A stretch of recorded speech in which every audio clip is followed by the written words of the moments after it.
everyone, this is Kruti Jai Pancholi, Assistant Professor in LJ Institute of Engineering and Technology in Department of Electronics and Communication. This video is about subject Analog and Digital Communication Systems. Unit is Introduction to Communication System. In this video, you will learn about energy signal, Parseval's energy and power theorem and Rayleigh's energy theorem. Very fast, what is the meaning of the signal? So the signal term that is very commonly used in the communication. The signal is also described as the function of a one or more independent variable. It is the physical quantity. It can vary with the independent as well as the dependent variables. So you can say the definition of the signal, that is a physical quantity which contains some information and which is the function of one or more independent variables or the dependent variables. It can be the one-dimensional or the multi-dimension. There are the different types of the signals. That may be the signal continuous time or the discrete time, then the continuous valued or discrete valued, periodic signal, non-periodic signal, deterministic or the random signal, even or odd signal, energy signals or the power signals. In this video, we want to learn about what is the energy signal, power signal. Very fast, energy and the power.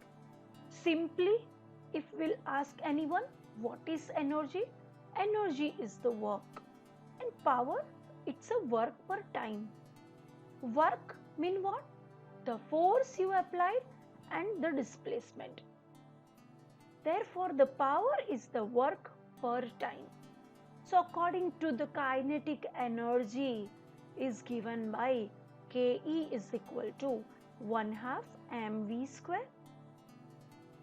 The electrical signal, in that the instantaneous power of the voltage across the resistance R and the energy that can be defined as Pt is equal to Vt into It.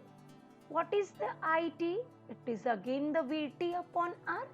So is equal to 1 upon R into V square T. Similarly, we can write the equation for the energy, normalized energy is equal to the minus infinity to infinity 1 upon R V square T dt.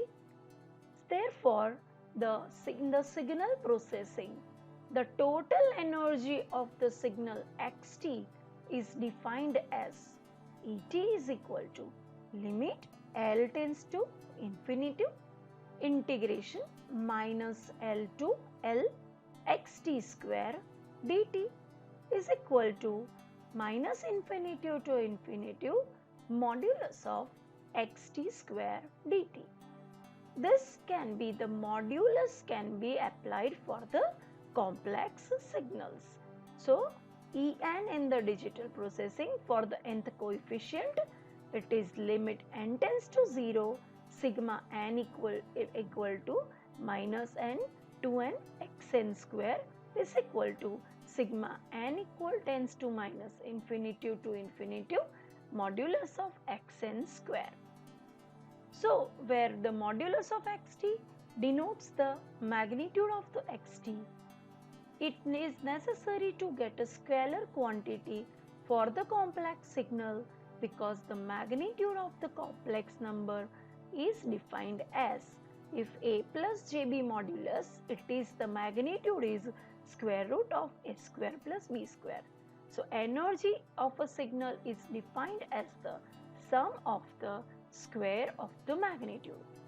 So therefore, the average power of the signal is defined as Pt is equal to limit L tends to infinity 1 upon 2L, that's the total period of the signal, minus L to L xt square modulus of xt square dt is equal to limit L tends to infinity Et upon 2L.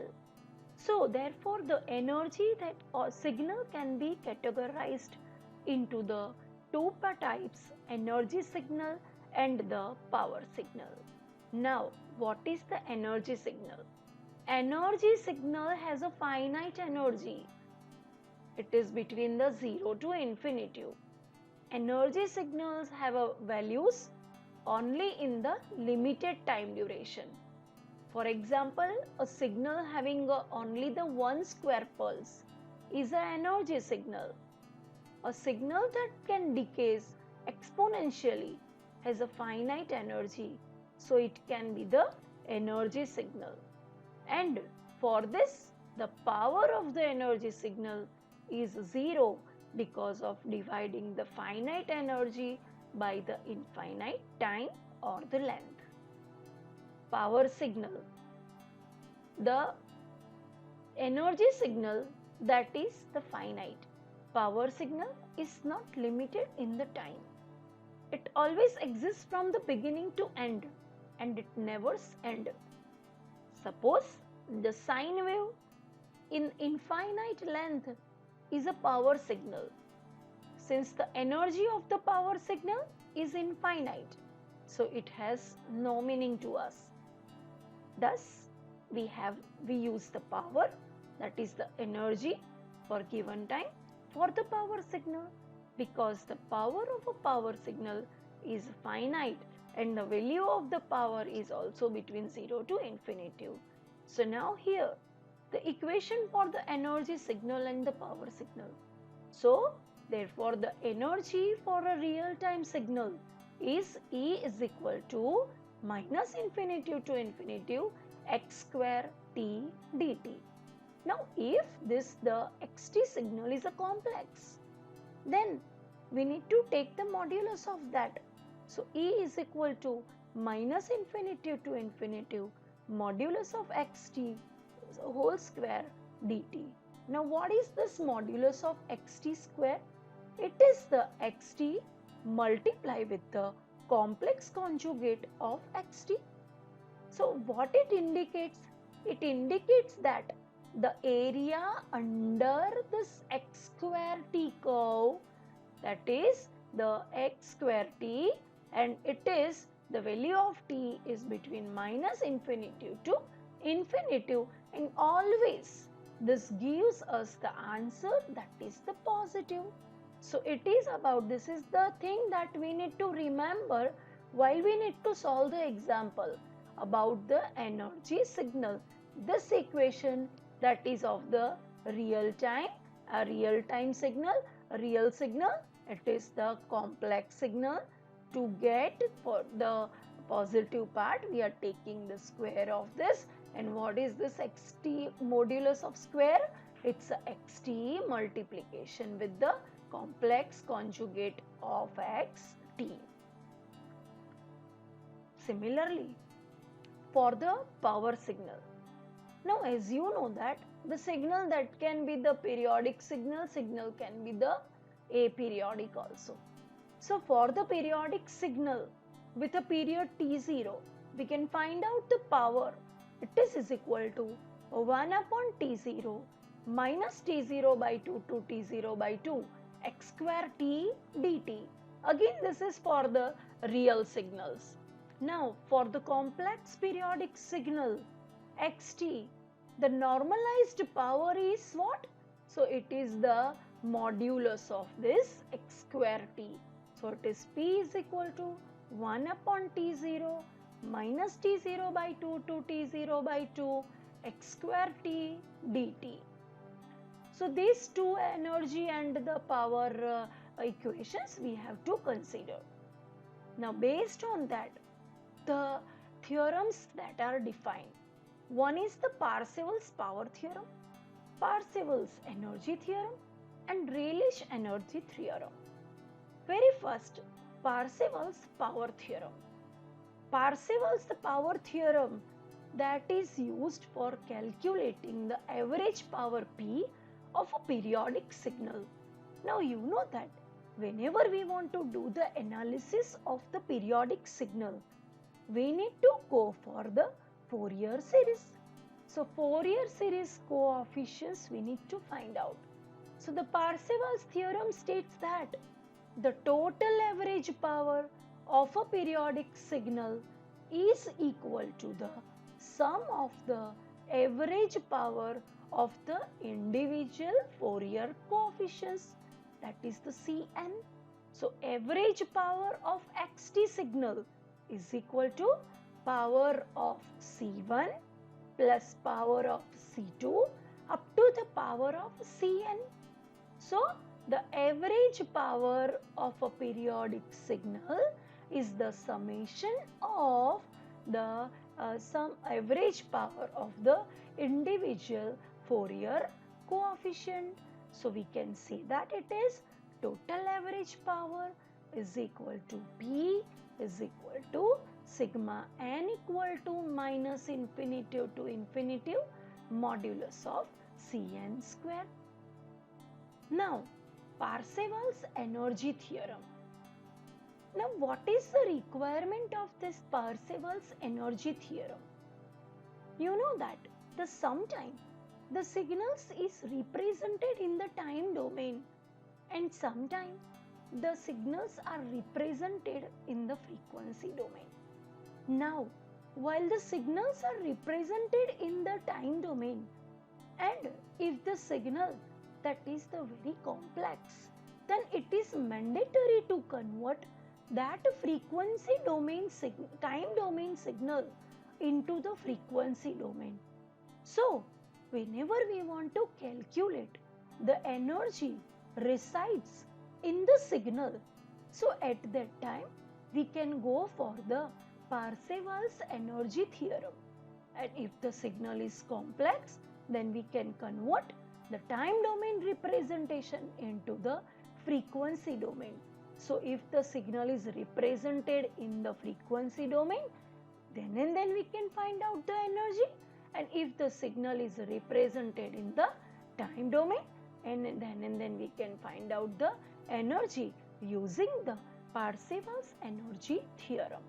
So Parseval's energy theorem that states that Eg is equal to minus infinity to infinity modulus of gt square dt. It is the equation of the E that you know. Now in the Fourier transform of this is equal to 1 upon 2 pi minus infinity to infinity modulus of j omega whole square d omega. Now what I need to do? It is modulus of gt square. Now as I have discussed, what is the modulus of gt square? This modulus of the gt square, that is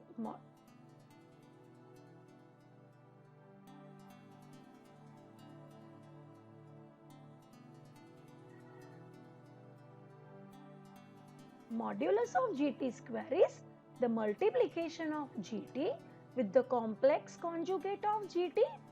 Now what is the gt? The gt is equal to 1 upon 2 pi minus infinity to infinity g omega e raised to j omega t d omega. Now if I'll take the complex conjugate of this gt, then it is g star t. It is equal to 1 upon 2 pi minus infinity to infinity. The complex conjugate of g omega is again this g star omega is e raised to j omega t. Complex conjugate of that is e raised to t d omega. So putting this equation's value in this, it is minus infinity to infinity.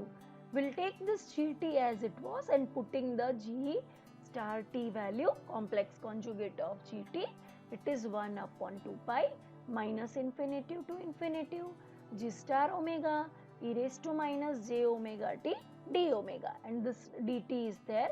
So this is the dt. Now 1 upon 2 pi will take outside of this integration.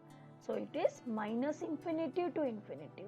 I'll again take this g star omega out and I will put again the one integration.